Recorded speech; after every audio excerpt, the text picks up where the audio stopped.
General Hospital will reveal right after the critical surgery, just as Sonny had begun to stabilize and it seemed he could finally breathe a sigh of relief. Darkness silently crept into the cold recovery room. No one could have predicted that in that fragile moment, someone disguised as a nurse would quietly step in, holding a syringe filled with a deadly toxin. That person bore a striking resemblance to Colette, Brennan's once loyal assistant, and her actions gave Sonny no chance to defend himself. As the heart monitor was switched off, Sonny, even in his weakened state, managed to crack open his eyes and catch the cold, merciless gaze of his attacker before feeling the sharp sting of the needle piercing his vein. Meanwhile, Brick believed his security team had tightened the protective circle around Sonny. But reality proved otherwise. Not a single guard remained, the entire team had mysteriously vanished, as if following a hidden directive. When Carly returned to the hospital room, the scene that greeted her rendered her frozen in horror. Sonny lay motionless, his face deathly pale, and the monitors around him all blinked with alarming signals. Carly nearly screamed in desperation, a crushing wave of guilt and panic bearing down on her heart. Speculation ran rampant, from theories that Cyrus, despite being dead, was still involved, to dark hands pulling strings behind Colette and Brennan. Few people even knew Sonny would undergo surgery in Los Angeles, and fewer still knew the exact timing. This made the attack all the more suspicious, suggesting that information had leaked from a source frighteningly close. Natalia, someone Sonny trusted, had unfortunately revealed the secret to Jen Sidwell. Sidwell, who had previously tried to kill Sonny with a devastating explosion months ago, saw this revelation as a golden opportunity and immediately orchestrated a plan to finish Sonny off right inside the hospital. Yet even these scattered pieces failed to reveal the full, horrifying portrait of the crime unfolding. Hidden in the shadows of power and ambition, another secret gradually unraveled. Mac, long known as a steadfast and upright lawman, had in fact been entangled with the WSB for years. His loyalty had not belonged entirely to the law as he had once portrayed. Bound by old commitments and obligations to the WSB, Mac found himself dragged into Brennan's plan. When Brennan reached out, Mac hesitated, but in the end, he was compelled to turn a blind eye to the crime, even assisting in covering up the traces that could lead to the truth. Mac received word of the attack on the same day Sonny was poisoned. Instead of immediately launching an investigation, he orchestrated a quiet cover-up, altering hospital reports and manipulating witnesses to blur any suspicion that might point toward Brennan and Colette. Outwardly, he maintained his cold, busy demeanor, preoccupied with other cases. But inside, step by step, Mac was steering Sonny down a path of no return. Mac convinced himself that sacrificing Sonny was a necessary evil to protect his own position within the WSB and safeguard even greater secrets that were under threat. As Carly left the hospital to return to Port Charles, she had no idea that the threat against Sonny did not merely come from familiar enemies. She was intercepted by Nina, who bombarded her with shocking news about Willow, Drew, and Michael, further throwing her mind into disarray. The complicated family dramas temporarily distracted her, blinding her to the fact that back in Los Angeles, Sonny's life was hanging in the balance, dictated by invisible hands she could not fight against. Maurice Bernard, who portrays Sonny, had recently thanked his fans for 3 decades of support, sparking widespread speculation that Sonny's journey at General Hospital might be nearing its end. If Sonny were truly to die, it would not just be the loss of a mafia kingpin, but the collapse of an empire built with blood and tears, where betrayal did not come from enemies, but from those he had trusted the most. In the days to come, if Sonny failed to awaken, if Carly failed to uncover the truth in time, then shadowy figures like Brennan, Colette, Sidwell, and even Mac would claim absolute victory. Darkness would continue to engulf Port Charles, and the blood-soaked secrets would be forever buried beneath layers of lies and betrayal. Sonny, once invincible in the criminal underworld, would now be nothing more than a pawn in a ruthless political game where the players knew no mercy. During those dark days, when it seemed destiny had already been sealed, Sunny continued to fight silently and stubbornly. Amidst 4 lines, ventilators, and the chilling sounds of hospital machinery, a fragile miracle occurred. Despite the lethal dose of poison in his body, enough to kill a healthy man within minutes, Sunny, through some strange inner strength, did not die. Instead, he slipped into a deep coma, lingering as if his soul was locked in a relentless struggle between life and death.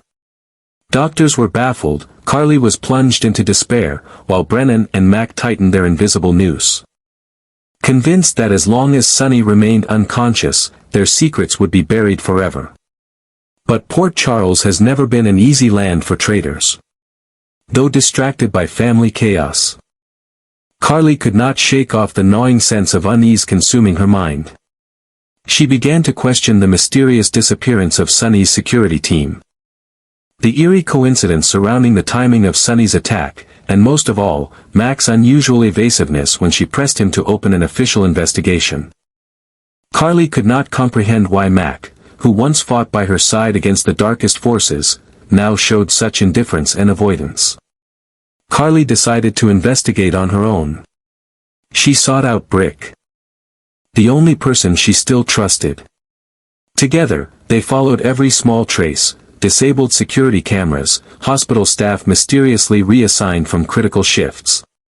Bit by bit, a horrifying picture began to emerge. Colette, planted by Brennan long ago, had carried out the attack. Sidwell stood to gain first if Sunny died, and worst of all, Mac, the one who was supposed to protect Sunny, was the crucial link helping to cover up the entire scheme. With remarkable patience, Carly gathered enough evidence to confront Mac. That night, she summoned him to an isolated location, where no one could stop her from exposing the truth. When Mac arrived, he maintained his usual cold and confident demeanor. But as Carly threw down altered security footage, falsified hospital reports, and finally, copies of communications between Mac and a senior WSB agent, the calm in Mac's eyes finally shattered. Cornered with no escape, Mac was forced to confess. He revealed that years ago, due to a personal, irredeemable mistake, he had fallen under WSB's control. From then on, every action, every decision he made was shackled to orders whispered from the shadows. Brennan, a key figure in that shadow network, ordered Mac to suppress the investigation into Sunny's attack to protect interests far greater than the life of one mafia boss. Deep down, Mac admitted, he had never wanted this, but torn between loyalty to friends and the unimaginable punishment awaiting him if he defied orders, he had chosen the path of darkness. Carly was frozen. She looked at the man who had once been a symbol of justice to her, now revealed to be nothing more than a pawn, manipulated and used. Yet she knew, no matter how complicated Mac's motives were, his betrayal of Sunny was unforgivable. With a heart turned cold, Carly issued her ultimatum: either Mac would come forward, expose the entire truth to the public, and help bring Brennan, Colette, and Sidwell to justice, or she would release all the evidence herself, dragging him and the entire WSB underground network down into a bottomless abyss. Pushed into a corner, Mac had no choice. He agreed to work with Carly. A dangerous plan was drawn up. They would spread news that Sunny had awakened and remembered everything, forcing Brennan and his cohorts into panic, hoping they would reveal themselves. While Brennan scrambled to complete his unfinished business, Carly and Mac secretly rallied a private force, enlisting Brick, Dante, and several key players operating from the shadows. The day of reckoning arrived. The hospital was covertly locked down. Brennan, believing he was about to finish his deadly work, crept into Sunny's room, prepared to deliver a final fatal injection. But instead of a comatose, defenseless patient, Brennan found himself staring into Sunny's alert, cold eyes, surrounded by discreetly armed officers. Colette was arrested on the spot as she attempted to slip out of the hospital unnoticed. Sidwell, orchestrating things from behind the scenes, was ambushed by Brick and Dante in the parking garage. In those chaotic hours, Mac appeared and publicly confessed everything in front of Sunny, Carly, and their trusted allies. He took full responsibility upon himself, announced his resignation, and declared his willingness to face the consequences. Sonny, though his heart was filled with rage, only stared at him with empty eyes. In the world Sonny inhabited, betrayal was the one sin that could never be forgiven. But Sonny also understood that there were underground wars even darker and more ruthless than anything he had ever known. Sonny ultimately survived. Brennan and his cohorts were gradually brought to light. Yet after that upheaval, Port Charles was no longer the same old city. The fragile boundary between friend and foe had been forever erased. As for Sonny, he still lived, but part of his heart had gone cold. And his gaze from that day onward would always be tinged with darkness and suspicion. After those dark days, when Brennan, Colette, and Sidwell had all been exposed and Port Charles seemed to finally breathe a sigh of relief, the fire of hatred burned even brighter in Sonny's heart. He had seen the true face of forces he had never encountered before, a network of manipulation and destruction operating in the shadows, with the WSB merely the visible tip of a vast, hidden iceberg. Mac's betrayal, Brennan's covert attacks, and the way an entire system of power could so indifferently decide his fate made Sonny realize, simply bringing them to justice would change nothing. True monsters never destroy themselves through a few court sentences or confessions. If Sonny wanted to survive and protect those he loved, he would have to destroy them, completely, at the root. Sonny began to craft a plan, one that no one in Port Charles, not even his family, could have anticipated. Outwardly, Sonny became quieter, more reclusive, as if trying to heal old wounds. But in the shadows, he was secretly establishing a new network, extending far beyond any influence he had ever wielded before. Brick was the first he brought in. Tasked with building a covert surveillance system, not just within Port Charles, but stretching into every city where the WSB had ever left its mark. Dante, though filled with inner conflict, could not turn his back on his biological father after everything that had happened, and he was assigned to gather information from inside the police force, every shady transaction. Every suspicious connection would be quietly fed to Sonny. With the silent support of a few ex-agents abandoned by the WSB, Sonny slowly accessed the most deeply hidden secrets.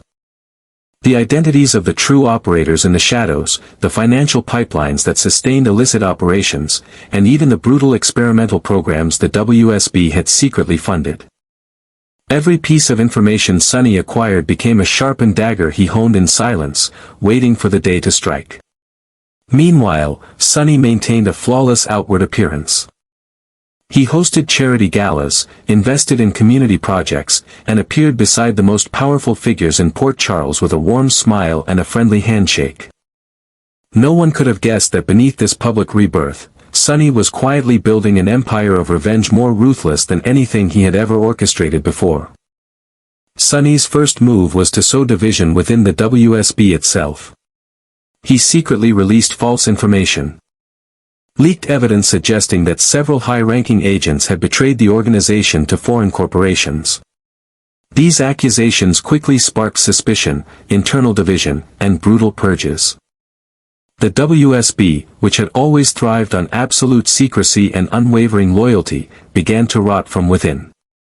Next, Sonny targeted the organization's financial arteries. Through intermediaries and disguised investments, he gradually paralyzed the WSB's secret funding sources, forcing their underground operations into a state of collapse. Projects involving biological weapon research, espionage programs, and international assassination missions all plunged into chaos and funding shortages. But Sonny didn't stop there. He didn't just want the WSB to fall, he wanted it utterly disgraced. Through Brick, Sonny reached out to investigative journalists, those ravenous for the chance to expose the rot hidden beneath the polished surface of global power. Within the global organization, classified files, secret recordings, and covertly filmed videos were released in waves, like relentless hammer strikes pounding the machine once thought invincible. As scandal after scandal erupted, as WSB's top leaders were investigated, forced to resign, or mysteriously disappeared under suspicious circumstances. The world gradually came to realize the horrifying level of corruption the organization had long concealed. Yet only Sonny and his closest allies knew this was no coincidence, it was revenge. Meticulously calculated to the finest detail. Throughout this campaign, Sonny never once showed himself publicly. He did not need to wield a knife or fire a gun. His weapons were patience, coldness, and the ability to turn every ounce of pain he had endured into a devastating storm. At last, when the WSB was reduced to nothing more than a broken, hollow shell. When Brennan and those behind him were forgotten in secret prisons or unmarked graves, Sonny stood on the balcony of his estate, gazing out over the peaceful city of Port Charles bathed in sunset. Inside him, there was no sense of victory, only a cold, empty void. He had taken his revenge, had claimed justice in his own way. But he also knew, from that moment on, he was no longer the man his loved ones once knew. Sonny had become something else, a living legend, both darkness and the hidden blade of justice beneath Port Charles. When the vengeance ended, the secret Sonny had buried began to crack. Port Charles seemed more peaceful than ever, but beneath that still surface, Sonny's closest loved ones began to sense an inexplicable change. Carly, Dante, Michael, and even Jocelyn, they all felt that Sonny was no longer the man they once knew. He spoke less, grew colder, his gaze heavy with secrets and unshared burdens. And that distance gradually became a chasm, separating him from his family. The truth could not stay hidden forever. Michael, wounded too many times before by secrets, began investigating the strange events surrounding the WSB's collapse. Scandals breaking at just the right time, powerful figures vanishing without a trace. Underground financial flows being cut off with surgical precision, it all bore the marks of a master player in the criminal world. With Dex's quiet help, Michael followed the invisible trail. And Sonny's name slowly, inexorably emerged like a ghost that could no longer be denied. When Michael confronted Carly, the fear in her eyes confirmed everything he suspected. Carly had not participated in Sonny's plan, but she had realized early on that Sonny was doing something terrible. Out of love, she chose silence. But Michael could not. He felt betrayed. Felt that his entire family had been dragged into a world of sin he had once fought so hard to leave behind. The family decided to confront Sonny. That night, in the great room of the Corinthos estate, the atmosphere was thick and suffocating. Carly, Michael, Dante, Jocelyn, Willow, they all stood in an imperfect circle around Sonny, who sat silently in a chair like a weary god of war after countless battles. Michael, his voice trembling with rage, asked if Sonny was the one behind the WSB's downfall. There was no longer any reason to lie. Sonny looked at each of them, at every face he loved more than his own life, and slowly, heavily nodded, as if each movement carved another deep scar into his heart. The silence exploded into fury. Michael accused Sonny of betraying the family's ideals, of dragging them into a shadow where no one had asked for. Jocelyn burst into tears, unable to believe that the man who once protected her at all costs had become a manipulative force capable of such destruction. Willow tried to comfort Michael, but her own heart was filled with fear and disappointment. Dante, who understood better than anyone the complexity of the world Sonny faced, remained silent, his eyes full of pain and conflict. Carly alone neither shouted nor accused. She simply looked at Sonny, her eyes brimming with tears yet still full of love. She understood why he had done it, for them, to protect those he loved. But she also knew the price he had paid was his very soul. Sonny did not defend himself, did not justify his actions. He only spoke one sentence, in a voice low and nearly broken. "Everything I did was so you could survive." But in the heart of everyone in that room, the wounds were already carved too deeply. The Corinthos family now stood at an irreversible crossroads.